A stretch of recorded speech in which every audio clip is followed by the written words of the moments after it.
BNP mob কালচারে বিশ্বাস করে না। বিএনপি চায় দেশে আইনের শাসন ও আদালতের রায় প্রতিষ্ঠিত হবে।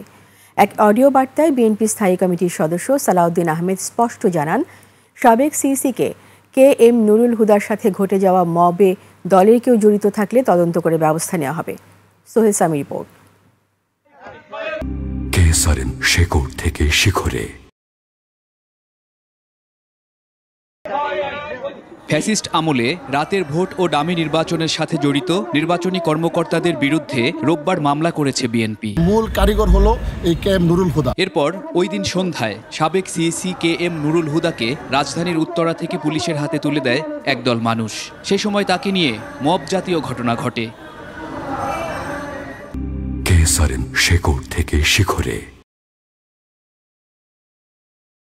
ঘটনার সাথে বিএনপির কেউ জড়িত থাকলে তদন্ত করে সাংগঠনিক ব্যবস্থার কথা বলেছেন দলের স্থায়ী কমিটির সদস্য সালাউদ্দিন আহমেদ।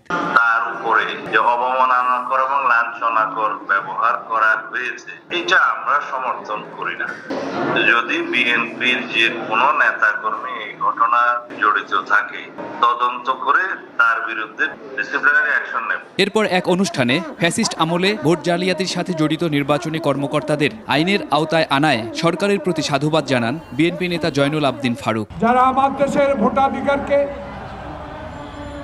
আমাদের ভোটের প্রয়োগকে, ভোটের দিনকে, ভোটে যাওয়ার পথকে রুদ্ধ করে দিয়েছিল, এই তিনজনের সাথে যারা সহকারী হিসাবে ছিলেন তাদেরকেও আইনের আওতায় আনতে হবে। ফেব্রুয়ারির নির্বাচন নিয়ে আবারও কোনো ষড়যন্ত্র হলে বিএনপি নেতাকর্মীরা তা প্রতিহত করবে বলে জানান তিনি। এই নির্বাচনকে বানচাল করার হীন প্রচেষ্টা করে আমরা রুখে দেব।